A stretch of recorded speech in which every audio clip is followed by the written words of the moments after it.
Esta es la segunda parte de Sucesos espantosos ocurridos en México. En la descripción del video te dejo el enlace a la primera parte, por si no la has visto. Comencemos.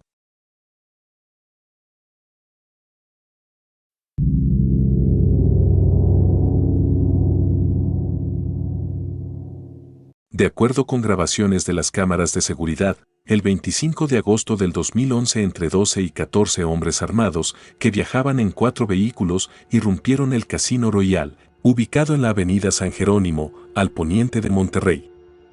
Las autoridades atribuyeron el ataque a presuntos miembros de los Zetas que, de acuerdo con las versiones oficiales, cometieron el atentado en demanda del pago de extorsiones al casino, siendo uno de los atentados más brutales durante el sexenio del expresidente Felipe Calderón, el cual lanzó una ofensiva inédita contra los cárteles de las drogas. Entre las declaraciones que dieron las autoridades de Monterrey, se afirmó que un grupo de hombres armados entraron por la puerta principal donde golpearon a la recepcionista, robaron pertenencias de los clientes y rociaron con gasolina a las máquinas de juegos para enseguida prender fuego. Semanas después del ataque, las autoridades detuvieron a 17 presuntos responsables. Sin embargo, solo 5 han sido condenados, pero ninguno por homicidio. Esto debido a que muchos continúan con procesos abiertos y obstruidos por amparos, alegan supuestas violaciones a sus derechos sobre cómo fueron arrestados y argumentan que fueron torturados.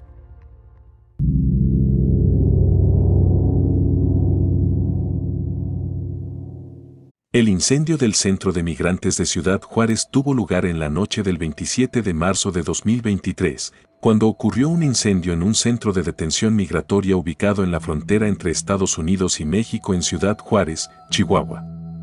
El fuego mató al menos a 40 personas y dejó al menos a otras 26 gravemente heridas. Según entrevistados por Vice, los funcionarios de prisiones exigían sobornos a los inmigrantes para ponerlos en libertad y evitar su expulsión. El incendio fue presuntamente iniciado por reclusos cuando prendieron fuego a sus colchones en un intento de protestar por su inminente deportación.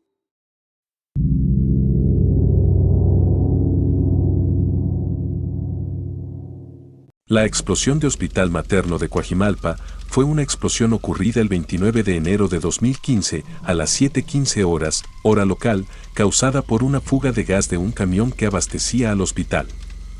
Minutos antes de la explosión se había recibido un reporte de una fuga de gas cerca del hospital. La explosión provocó el derrumbe del 70% del edificio. 8 personas perdieron la vida.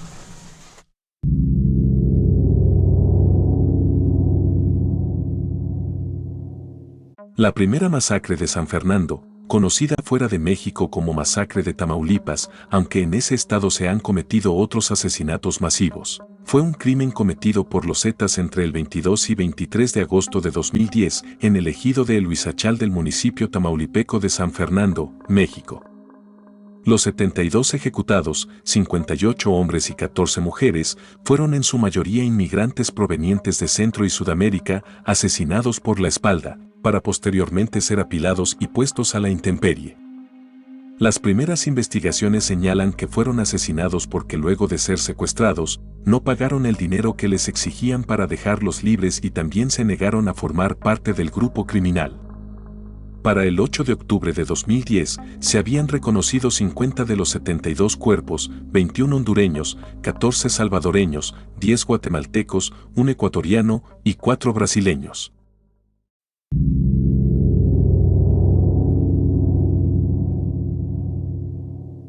La muerte de Devani Escobar fue un suceso mediático sobre la desaparición y fallecimiento de una joven mexicana. El 9 de abril de 2022 se viralizó una fotografía en donde se la observaba parada a un lado de la autopista Monterrey-Nuevo Laredo, antes de ser reportada como desaparecida. El 22 de abril, su cadáver en estado de putrefacción fue hallado en la cisterna de un motel, luego de haber sido buscada durante 13 días.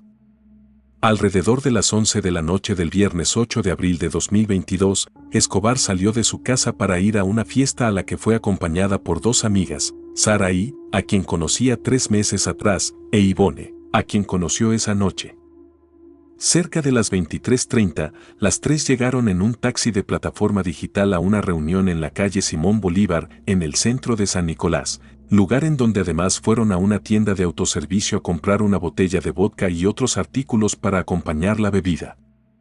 En declaraciones se menciona que Escobar consumió bebidas alcohólicas y después, la chica y sus acompañantes se trasladaron a otra fiesta en el centro de San Nicolás en donde nadie les abrió. Ante esto decidieron irse a otra reunión solicitando un taxi de la plataforma Didi. Las amigas comentaron en una declaración que pidieron un automóvil de esta compañía a las 0:49 del sábado, 9 de abril, y lo abordaron a la 1, el cual las llevaría a una quinta ubicada en Vía Numancia, Colonia Nueva Castilla, del municipio de Escobedo. Al ver que ahí los festejos habían concluido, decidieron ir en búsqueda de otra fiesta a la 1:20, hallando una en la Quinta El Diamante, ubicada en la calle Numancia, cerca del lugar donde habían llegado.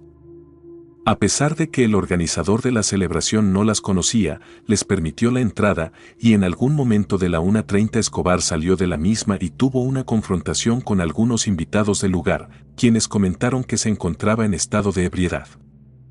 Aproximadamente entre las 3:29 y las 3:36, Juan David, el chofer que las había llevado y a quien le habían pedido su número de celular, recibió un mensaje de Ivone pidiéndole que se llevara a Escobar desde el sitio en el que estaban hasta su domicilio en Apodaca.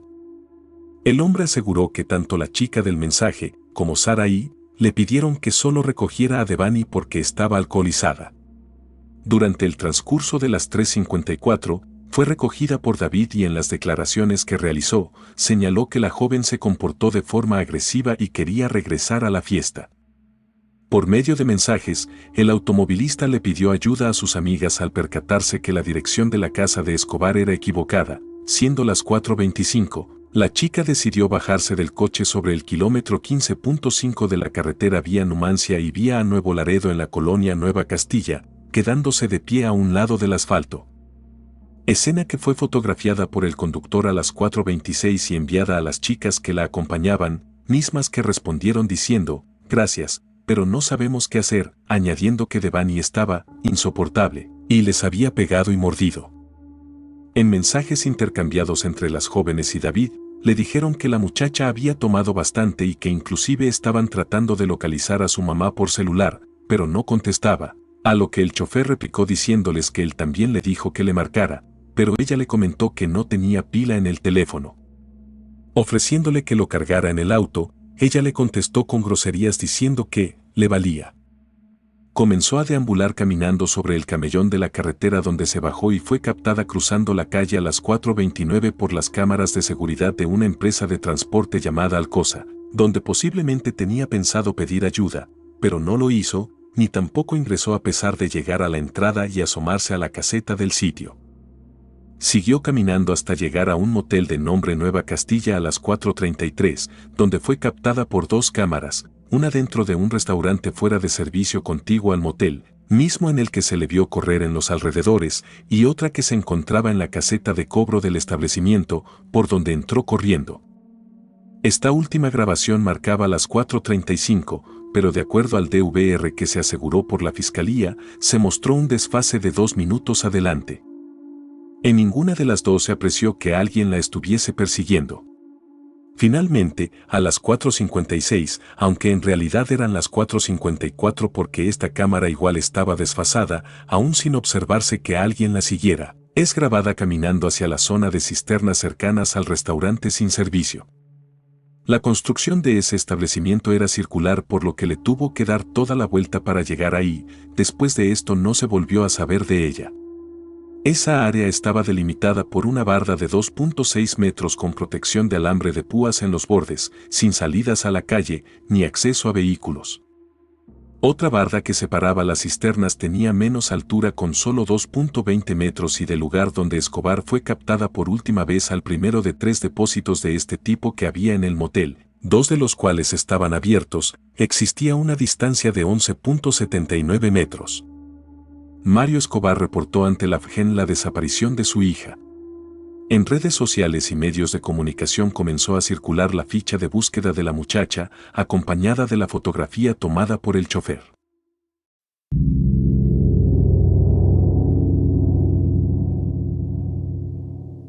Rodolfo Torre Cantú fue un médico y político mexicano. Se desempeñó en diversos cargos públicos, como diputado federal, secretario de Salud de Tamaulipas y director general del DIF de sede Victoria, Estado de Tamaulipas.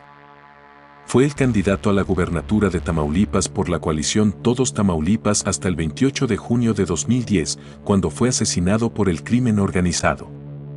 La mañana del 28 de junio de 2010, mientras se trasladaba al aeropuerto de Ciudad Victoria para viajar a la ciudad de Matamoros donde realizaría un cierre de campaña, fue asesinado a tiros junto con 4 de sus colaboradores a manos de diversos hombres armados y con uniforme militar, presuntamente miembros de un grupo delictivo.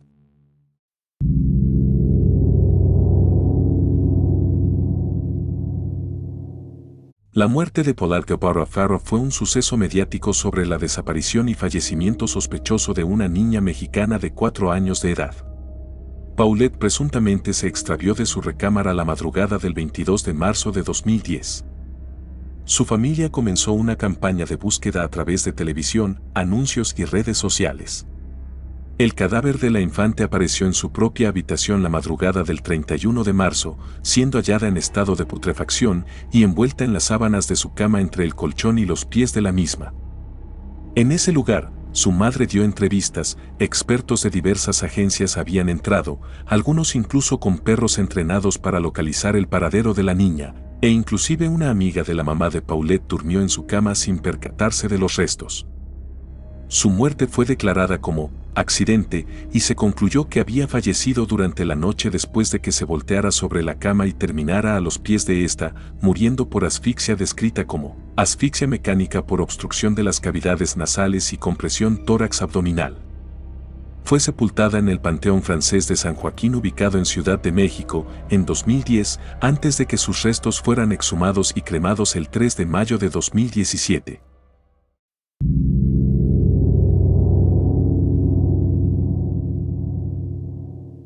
La periodista y escritora Anabel Hernández aseguró que el avionazo donde murió el exsecretario de Gobernación, Juan Camilo Mouriño, fue perpetrado por el cártel de Sinaloa, pues el expresidente Felipe Calderón no cumplió un acuerdo con Ismael El Mayo Zambada. En el accidente de avión murieron 9 personas, entre ellas el exsecretario de Gobernación Juan Camilo Mouriño y el exfiscal antidrogas José Luis Vasconcelos, el 4 de noviembre de 2008. La aeronave Learjet 45, que había sido contratado por la Secretaría de Gobernación de México, se estrelló en la lateral de Reforma y Ferrocarril de Cuernavaca en CDMX, provocando la muerte de 7 transeúntes que pasaban por el lugar. En entrevista para No Tiene Nombre con Pancho Parra, la autora de El Traidor, el diario secreto del Hijo del Mayo, aseguró que Felipe Calderón ordenaba los acuerdos con el cártel de Sinaloa, quien se enfrentaba ya con el cártel de los Beltrán Leiva. La versión que yo tuve en su momento es que incluso el propio Felipe Calderón le dijo a los familiares de Mouriño que había sido un ataque orquestado por el crimen organizado, reiteró Hernández. La periodista descartó que la muerte de Juan Camilo Mouriño haya sido fraguada por el exsecretario de Seguridad Pública, Genaro García Luna, pero recordó que en octubre de 2008 fue detenido un hermano de El Mayo Zambada. El Rey Zambada, el hermano del Mayo Zambada, es detenido en la Ciudad de México por un grupo de la entonces Agencia Federal de Investigaciones que ya no estaba apoyando, protegiendo al Chapo Guzmán, al Mayo Zambada, porque los habían traicionado y se habían ido del lado del cártel de los Beltrán Leiva, explicó. Anabel Hernández dijo que una parte del gobierno federal de Felipe Calderón se volvió leal al cártel de Sinaloa y otra con los Beltrán Leiva.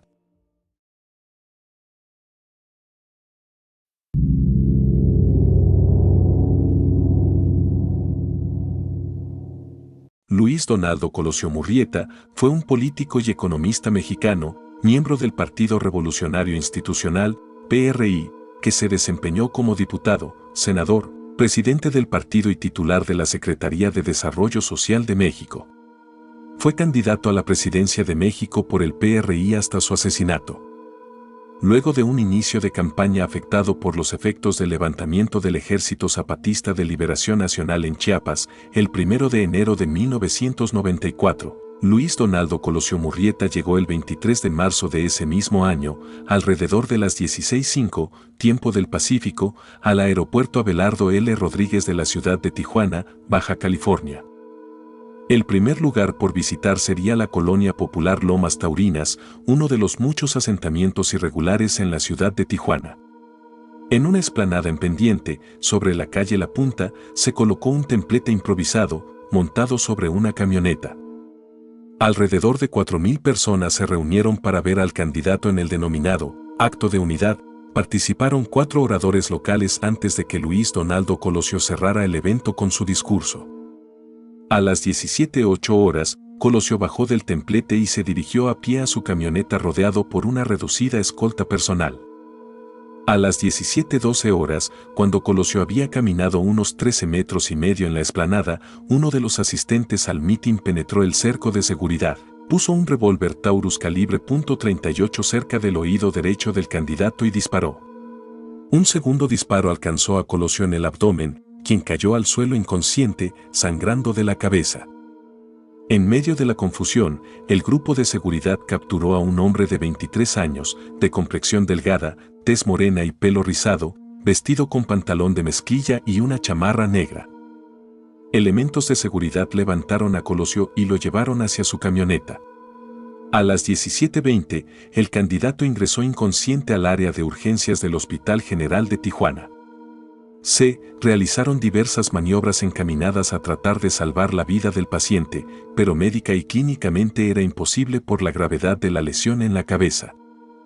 No obstante, a pesar de todos los esfuerzos humanos y médicos que se realizaron, falleció Luis Donaldo Colosio a las 18:55 del 23 de marzo de 1994. El presunto autor de los disparos, identificado como Mario Aburto Martínez, de 23 años de edad, originario de Michoacán y radicado hacía 8 años en Tijuana, fue detenido inmediatamente por quienes rodeaban al candidato en el momento del atentado y fue puesto a disposición de las autoridades. Mario Aburto sería interrogado por Manlio Fabio Beltrones en la noche del asesinato. Sin embargo, corrieron las versiones de que la persona presentada a la prensa en los días posteriores al acontecimiento lucía un corte de cabello militar, era de tez menos morena. No tenía marcas de los golpes y hematomas sufridos en el rostro y parecía estar más obeso que la persona dada a conocer momentos después del atentado, lo que desencadenó una serie de rumores sobre la autenticidad y posible reposición del verdadero asesino.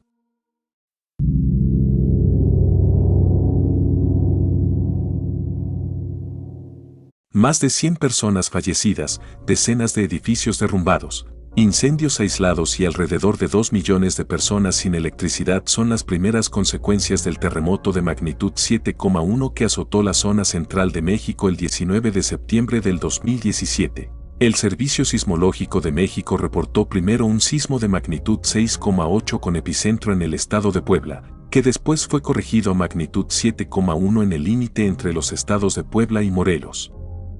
El movimiento telúrico llevó a los capitalinos a salir a las calles en pánico y un listado del gobierno capitalino indica que hay 29 estructuras dañadas en toda la ciudad, incluyendo edificios habitacionales derrumbados, escuelas y un puente peatonal.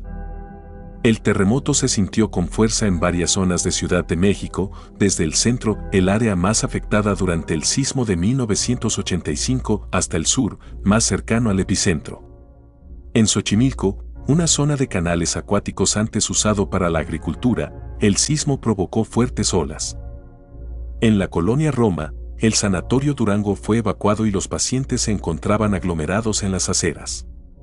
Estábamos en maternidad y, de repente, todo se empezó a mover por lo que corrimos a poner en lugar seguro a los bebés, explicó Dora Salazar Herrera, de 35 años, pediatra del sanatorio. Hicimos el triángulo de vida y pusimos a los niños sentados en el suelo junto a objetos grandes y lejos de los muros. El sismo también cimbró las modernas edificaciones del Paseo de la Reforma donde miles de personas caminaban presurosas para alejarse de la zona.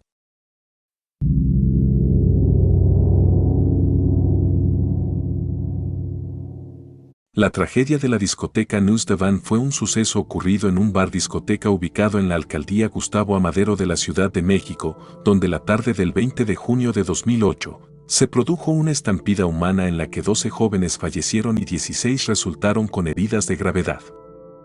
Los hechos ocurrieron tras un operativo policial del gobierno de la Ciudad de México, entonces llamado Gobierno del Distrito Federal, GDF, la Secretaría de Seguridad Pública del Distrito Federal, SSPDF.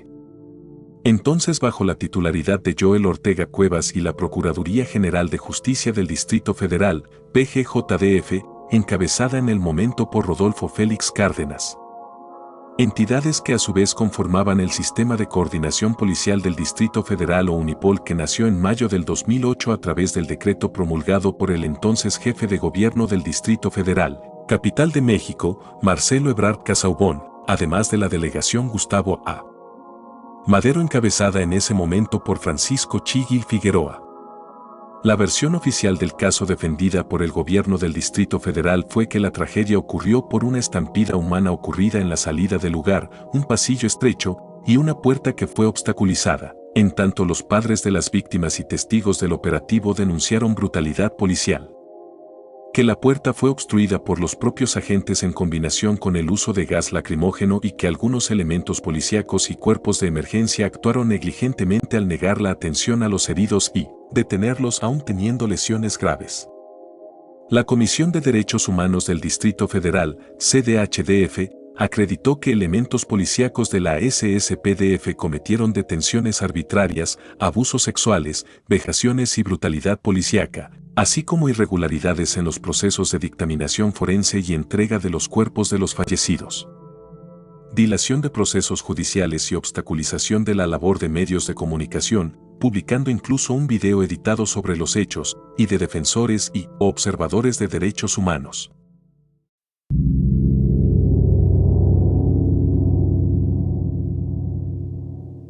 La masacre de San Miguel Canoa ocurrió la noche del 14 de septiembre de 1968 en el pueblo de San Miguel Canoa, Junta Auxiliar del municipio de Puebla, México, ubicado en las faldas del volcán La Malinche, en donde fueron linchados 5 trabajadores de la Benemérita Universidad Autónoma de Puebla que iban de excursión a La Malinche y que, al ser sorprendidos por la noche y la lluvia, tuvieron que quedarse a dormir en el pueblo, en la casa de un habitante que tenía problemas con sus vecinos y con el sacerdote del lugar.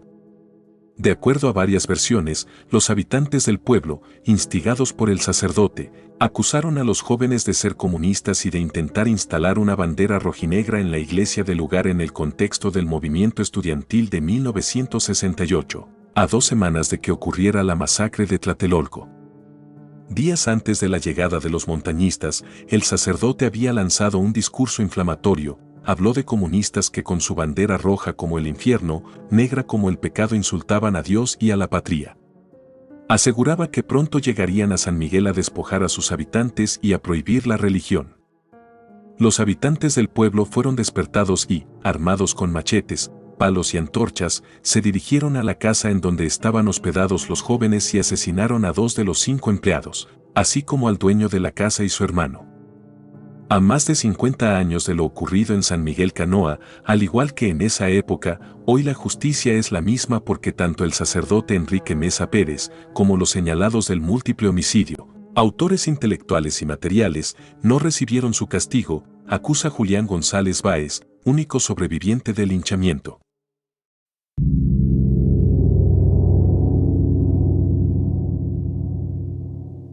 La vida transcurría con normalidad aquella mañana de domingo, cientos de personas acudían a realizar sus compras a la central de abastos, una de las zonas más concurridas de Celaya.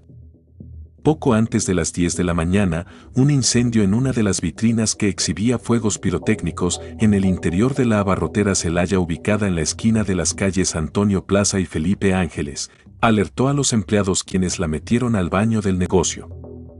El fuego se propagó en el interior del establecimiento y ocasionó la primera explosión que dejó las primeras víctimas de la tragedia. Al lugar se trasladaron elementos de la Policía Municipal, Cruz Roja, bomberos de Celaya, reporteros y decenas de curiosos.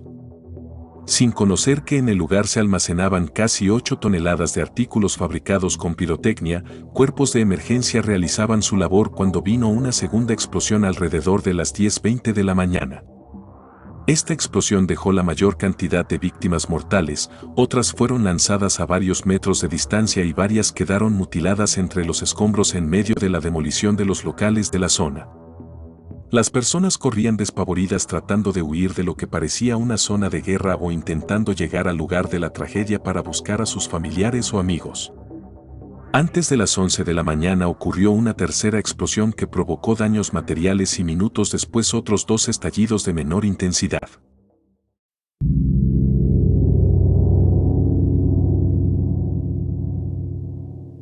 El desastre minero de Pasta de Conchos ocurrió aproximadamente a las 2:30, tiempo del centro de México, el 19 de febrero de 2006, donde a causa de una explosión por acumulamiento de gases colapsaron varios túneles en la mina de carbón Pasta de Conchos, en el municipio de San Juan de Sabinas, conocido como Nueva Rosita, en Coahuila, México.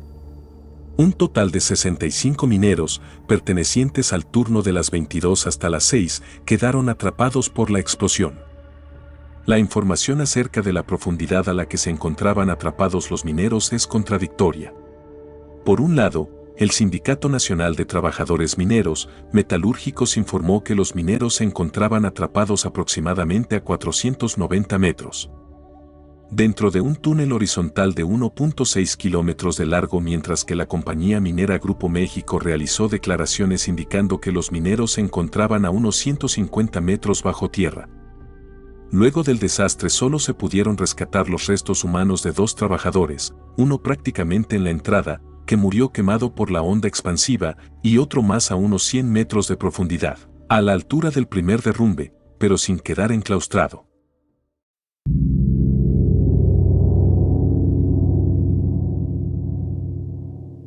Las explosiones de San Martín Texmelucan de 2010 tuvieron lugar en la madrugada del domingo 19 de diciembre de 2010 en la colonia El Arenal de San Martín Texmelucan de la Bastida, Puebla, cerca de la autopista México-Puebla y sobre la antigua carretera federal San Martín Texmelucan-Tlaxcala.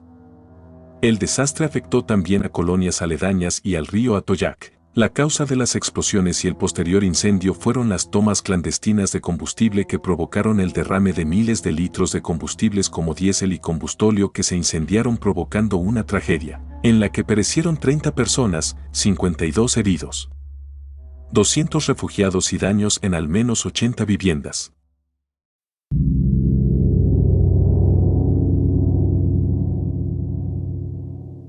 El 3 de mayo de 2021, a las 22:22 horas, un paso elevado en la alcaldía de Tláhuac que sostenía la línea 12 del metro de la Ciudad de México se desplomó debajo del tren que lo recorría. El paso elevado y los 2 vagones finales del tren cayeron sobre la avenida Tláhuac, cerca de la estación de Olivos, ocasionando la muerte de 27 personas y dejando a otras 80 heridas.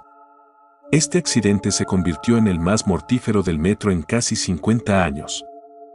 Tras el accidente, ciudadanos de las colonias aledañas, así como mototaxistas acudieron en ayuda de las víctimas del hecho. Algunos de los pasajeros lograron salir por las ventanas de los vagones. Cuerpos de emergencia acudieron en auxilio trasladando heridos a hospitales de la capital mexicana. Debido al desplome, la línea 12 cerró al público con el fin de realizar una revisión a profundidad de toda la infraestructura. El gobierno capitalino dispuso de 490 autobuses de la red de transporte de pasajeros capitalina para movilizar a los miles de personas que usan la línea.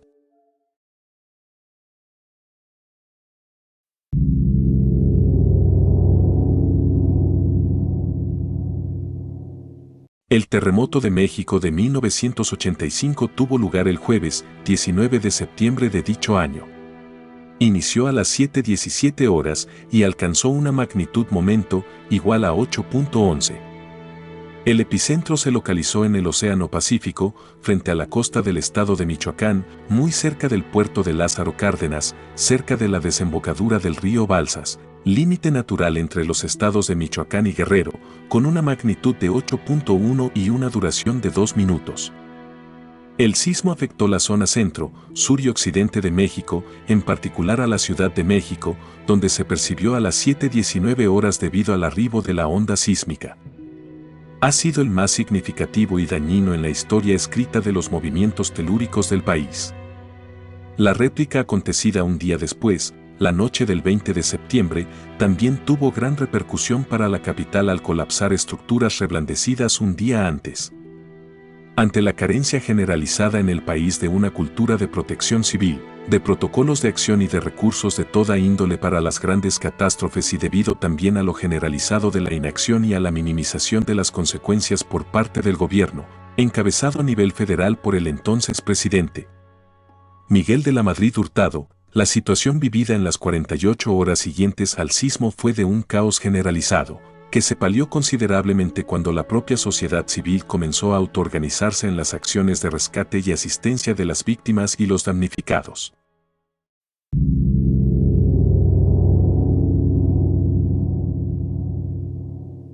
Al pasar de los años ha habido numerosos accidentes ocurridos en Tultepec, Estado de México. Para los que no son de México, en este estado, en el mercado de San Pablito, suele haber venta de pirotecnia. En la mayoría hay pérdidas humanas por la magnitud de las explosiones. A continuación, te presento los casos más recientes que me han impactado. 2016 dejó al menos 31 personas muertas y 72 heridas. 2022 dejó un saldo de 2 muertos y 3 heridos. 2023, al menos una persona resultó herida y llevada de urgencia al hospital.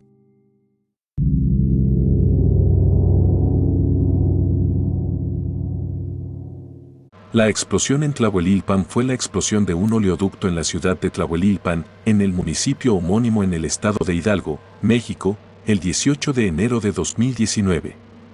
La explosión dejó un saldo inicial de 73 muertos y 74 heridos. Posteriormente, la cifra de muertes se elevó a 137 debido a la gravedad de las quemaduras de los lesionados. Se señala como responsables a ladrones de combustible, quienes en México son llamados huachicoleros, que perforaron ilegalmente en la tubería.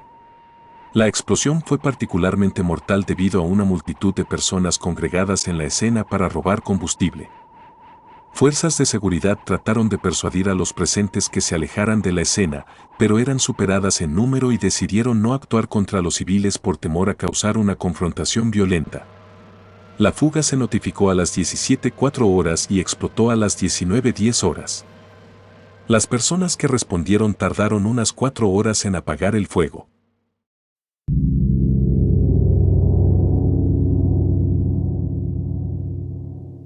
La matanza del Jueves de Corpus, también, la masacre de Corpus Christi o el Halconazo, es el conjunto de hechos ocurridos en la Ciudad de México el 10 de junio de 1971, día de la festividad de Corpus Christi, de donde tiene origen el nombre coloquial de la matanza, cuando, por órdenes del Gobierno de México, una manifestación en apoyo a los estudiantes de Monterrey y en oposición al gobierno de Luis Echeverría Álvarez que se dirigía de la Escuela Nacional de Ciencias Biológicas del Instituto Politécnico Nacional, en el casco de Santo Tomás al Monumento a la Revolución.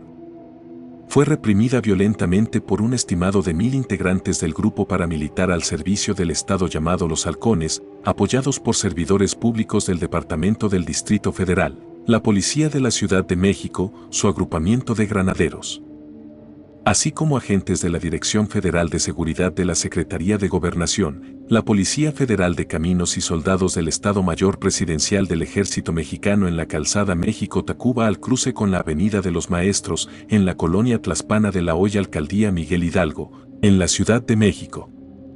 Antes y durante los hechos, los perpetradores cometieron, además de los asesinatos, delitos como detenciones ilegales, maltratos, torturas, persecuciones, desapariciones forzadas, espionaje, criminalización, homicidios y ejecuciones extrajudiciales.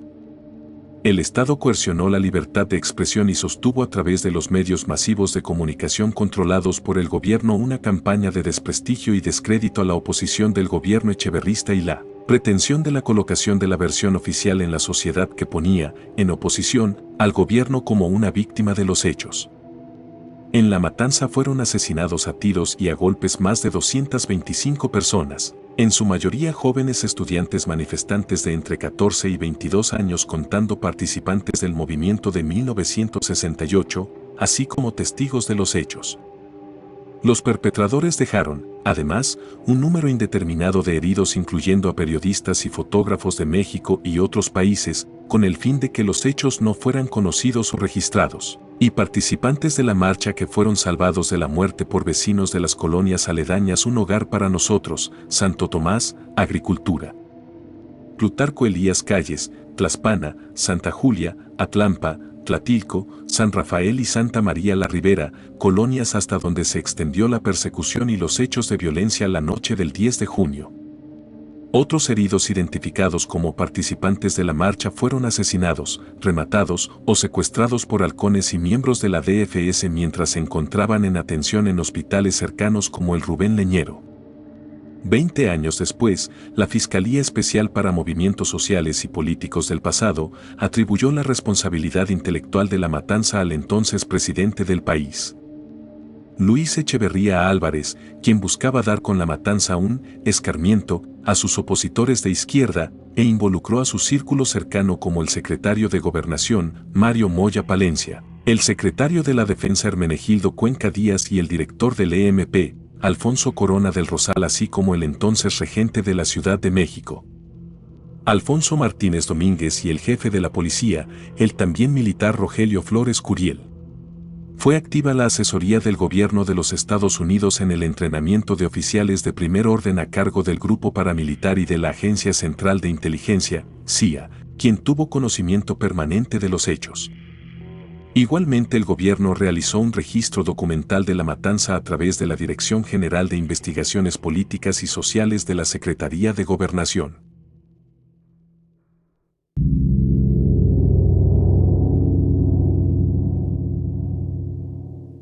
Las explosiones de Guadalajara, Jalisco, tuvieron lugar el miércoles 22 de abril de 1992 en el barrio céntrico de Analco, afectando también a las colonias Atlas, San Carlos y Las Conchas, donde 212 personas perdieron la vida y otras 1.800 resultaron heridas. Las explosiones de gasolina en el sistema de alcantarillado ocurrieron poco después de las 10 de la mañana, hora local, destruyendo 8 kilómetros de calles, siendo la calle de Gante la más afectada. El saldo oficial de las explosiones fue de 212 muertos, 69 desaparecidos, 1.800 lesionados, se destruyeron 8 kilómetros de calles, resultaron afectadas 1.142 viviendas, 450 comercios, 100 centros escolares y 600 vehículos. Sin embargo, testimonios de personas sobrevivientes y voluntarios de la tragedia indican una suma mucho mayor en bajas y heridos. El daño económico estimado fue de entre 7 y 10 millones de dólares. El área afectada se puede reconocer actualmente por la arquitectura más moderna en las áreas que fueron destruidas.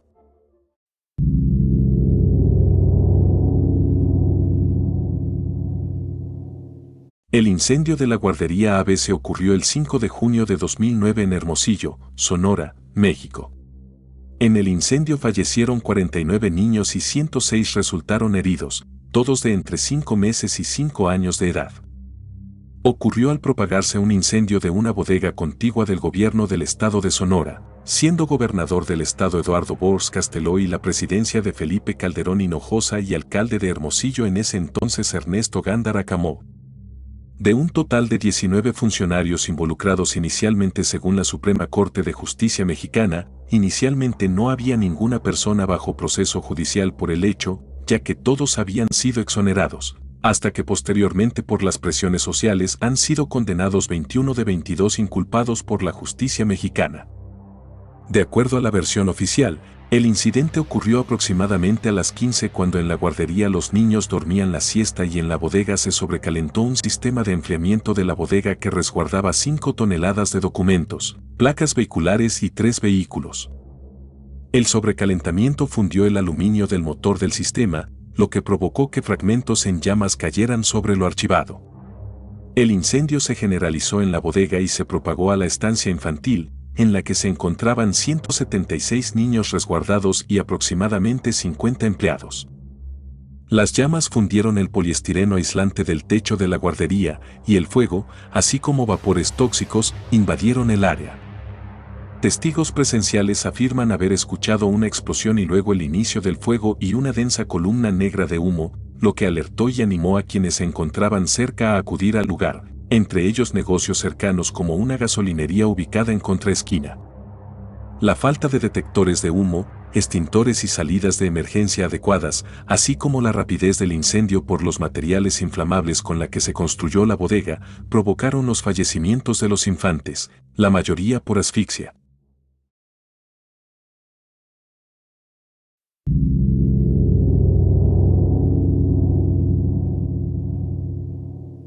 Los términos desaparición forzada de Iguala de 2014, caso Ayotzinapa, caso Iguala y, coloquialmente, los 43 se refieren a una serie de episodios de violencia ocurridos durante la noche del 26 de septiembre y la madrugada del 27 de septiembre de 2014 en México, en el que la Policía Municipal de Iguala, Huitzuco, Cocula y Tepecuacuilco, la Policía Estatal de Guerrero y elementos del Ejército Mexicano adscritos al 27º Batallón de Infantería de Iguala y elementos de la Marina Armada de México participaron en la vigilancia, espionaje, seguimiento, persecución y ataque a estudiantes de la Escuela Normal Rural de Ayotzinapa, 257 kilómetros al sureste de Iguala, que tuvo como resultado la desaparición forzada de 43 estudiantes de la Escuela Normal Rural, el asesinato de al menos 9 personas y 27 heridos, entre ellos periodistas y pobladores de Iguala.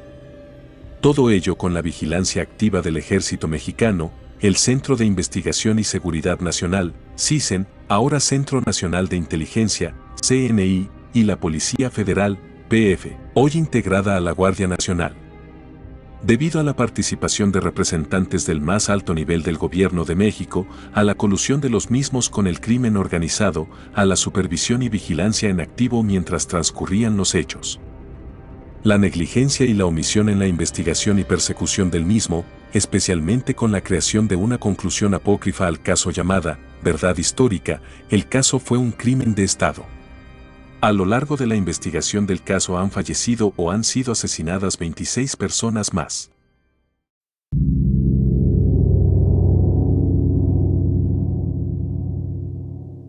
La masacre de Cadereyta Jiménez ocurrió en la carretera federal 40 entre el 12 y 13 de mayo de 2012. Los funcionarios mexicanos declararon que 49 personas fueron mutiladas por miembros del grupo criminal Los Zetas y arrojadas al costado de una carretera cerca de la ciudad de Cadereyta Jiménez, en Nuevo León, México. Los cuerpos fueron encontrados en el poblado de San Juan del municipio de Cadereyta Jiménez alrededor de las 4 de la mañana en una carretera sin peaje que conduce a Reynosa, Tamaulipas. Los sospechosos arrestados indicaron que las víctimas eran miembros del Cartel del Golfo, pero las autoridades mexicanas no han descartado la posibilidad de que fueran inmigrantes con destino a los Estados Unidos. Cadereyta Jiménez es un importante centro de almacenamiento de sustancias estupefacientes ilegales con destino a los consumidores estadounidenses.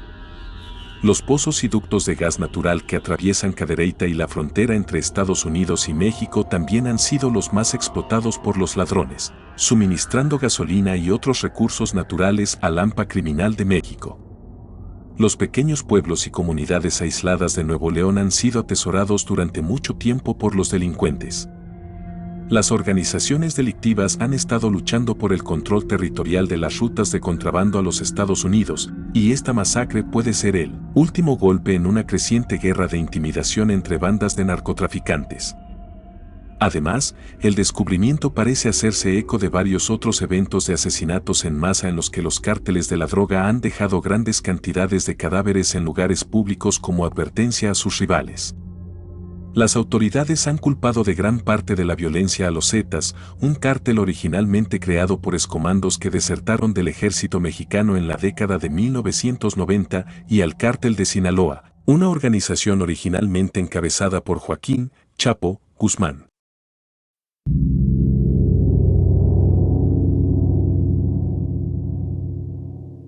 El huracán Otis fue el 15º ciclón tropical de la temporada ciclónica del Pacífico de 2023. Se trató de un ciclón de dimensiones reducidas, pero de extraordinaria potencia y capacidad destructiva. Se considera el ciclón tropical más fuerte que ha tocado tierra en las costas del Pacífico mexicano y el primero en hacerlo como huracán de categoría 5 en la escala Saffir-Simpson, superando en intensidad al huracán Patricia. Hizo su arribo a tierra la noche del 24 de octubre de 2023 en las proximidades de Acapulco. Otis fue la 15ª perturbación tropical de la temporada. Se convirtió en el 10º huracán, el octavo de categoría mayor NB3 y el segundo de categoría 5 de la temporada ciclónica del Pacífico de 2023. Otis emergió de un disturbio atmosférico situado a una considerable distancia al sur del Golfo de Tehuantepec. Las proyecciones iniciales auguraban que en su apogeo sería una tormenta tropical. Sin embargo, Otis experimentó una intensificación rápida y alcanzó velocidades máximas del viento de 165 millas por hora, 270 kilómetros por hora, e hizo aparición en tierra con dicha potencia. Tras su ingreso continental, la fuerza del huracán mermó con celeridad, desvaneciéndose en la jornada subsiguiente. Entre las consecuencias de Otis se encuentran al menos 47 decesos y 59 personas no localizadas. Hasta el 21 de diciembre de 2023, ninguna autoridad había dado un recuento o alguna cifra estimada de personas heridas. Al efectuar su entrada ligeramente al oeste de Acapulco, los implacables vientos de Otis comprometieron la integridad de numerosas infraestructuras urbanas. Se registraron desprendimientos terrestres e inundaciones como consecuencia de las precipitaciones intensas y sostenidas.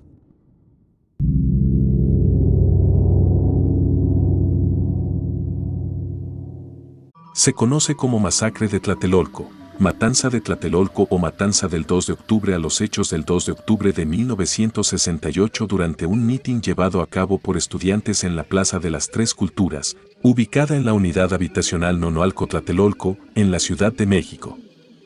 Dicha concentración se llevaba a cabo en el contexto del movimiento estudiantil que había estallado el 22 de julio de 1968 debido a la represión de estudiantes por parte de las fuerzas policíacas del Distrito Federal y de elementos militares del Ejército Mexicano.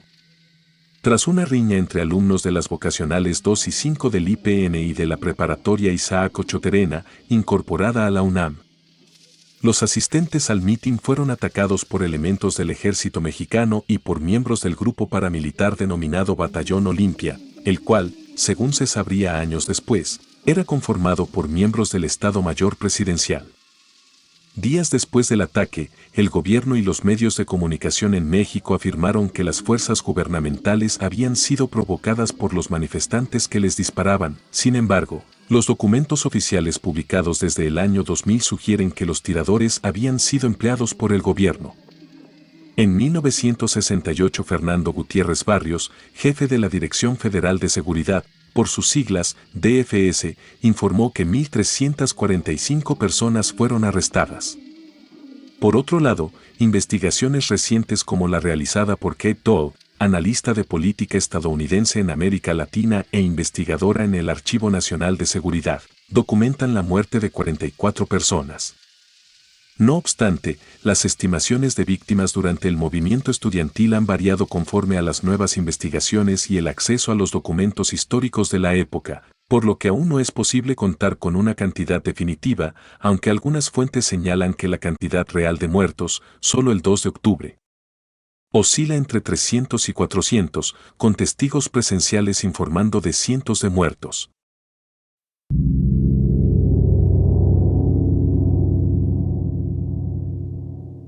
Las explosiones de San Juan Ixoatepec de 1984, también conocidas como explosiones de San Juanico, fueron una cadena de explosiones del tipo BLEVE, acrónimo en inglés para explosión de vapores que se expanden al hervir el líquido, ocurridas en una planta de almacenamiento y distribución de petróleos mexicanos, Pemex, en San Juan Ixoatepec. Tlalnepantla de Vaz, Estado de México, dentro de la zona metropolitana de la Ciudad de México, así como en sus alrededores. Las explosiones más fuertes comenzaron a las 5:45 de la mañana del 19 de noviembre de 1984 y terminaron a las 7:01 de la tarde. Explosiones menores se registraron hasta el siguiente día, 20 de noviembre, por la mañana. El accidente provocó la muerte de 500 o más personas y un aproximado de 2.000 heridos, así como la evacuación de más de 10.000 personas y daños en un área de hasta 1 kilómetro de la planta siniestrada, debido a la violenta dispersión de restos de la misma. Las víctimas resultantes fueron carbonizadas, asfixiadas por el gas propano y a consecuencia de serias quemaduras. Las explosiones fueron calificadas en su tiempo como de las más mortíferas registradas en la historia, provocada por gas licuado de petróleo y uno de los peores accidentes industriales. Según investigaciones posteriores de la Fiscalía Mexicana, las explosiones fueron responsabilidad de Pemex.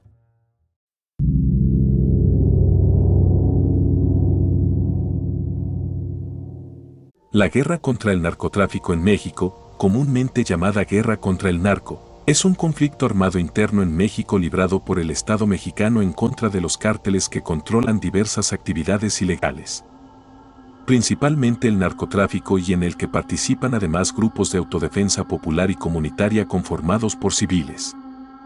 El inicio oficial del conflicto fue el 11 de diciembre de 2006, cuando el gobierno federal anunció un operativo contra el crimen organizado en el estado de Michoacán, donde a lo largo de 2006 se habían contabilizado cerca de 500 asesinatos entre miembros de los cárteles del narcotráfico. Véase, cronología de la guerra contra el narcotráfico en México. Para enfrentarlos, el gobierno mexicano privilegió el uso de las Fuerzas Armadas. Desde el inicio del conflicto se ha movilizado a la Policía Federal en compañía de los cuerpos de seguridad de cada entidad federativa y de diversos municipios. A ellos se habían sumado el Ejército y la Marina. De acuerdo con datos de la Secretaría de Seguridad Pública Federal, hasta marzo de 2010 se había detenido a 121.199 personas, a las cuales se ha vinculado con grupos del crimen organizado. Los grupos más afectados por las detenciones son los cárteles del Golfo y los Zetas. Muchos de los detenidos aún no han recibido sentencia. Algunas de las aprehensiones más notables son las de Edgar Valdés Villarreal alias La Barbie, José de Jesús Méndez Vargas alias El Chango, Servando Gómez Martínez alias La Tuta, Rubén Oseguera González alias El Menchito, Joaquín Guzmán Loera alias El Chapo, José Antonio Yepes Ortiz alias El Marro y Ovidio Guzmán López alias El Ratón. Entre diciembre de 2006 y enero de 2012 murieron alrededor de 121.000 personas mediante ejecuciones, enfrentamientos entre bandas rivales y agresiones a la autoridad. En 2019 el número ascendió a casi 275.000 desde 2006, sobrepasando los 30.000 solo en el año 2019. Este número de víctimas engloba a narcotraficantes, efectivos de los cuerpos de seguridad y civiles. Entre los civiles se encuentran periodistas, defensores de los derechos humanos y personas sin identidad o no identificadas que son ejecutadas por los cárteles. Entre los narcotraficantes fallecidos en operaciones realizadas por las fuerzas del gobierno se encuentran Arturo Beltrán Leiva, Ignacio Coronel Villarreal, Antonio Cárdenas Guillén, Heriberto Lascano Lascano y Nazario Moreno González. Se desconoce con precisión el número de asesinatos de personas sin relación con actividades delictivas, que son llamadas daños colaterales, por el gobierno, los cuales han sido denunciados por diversas organizaciones.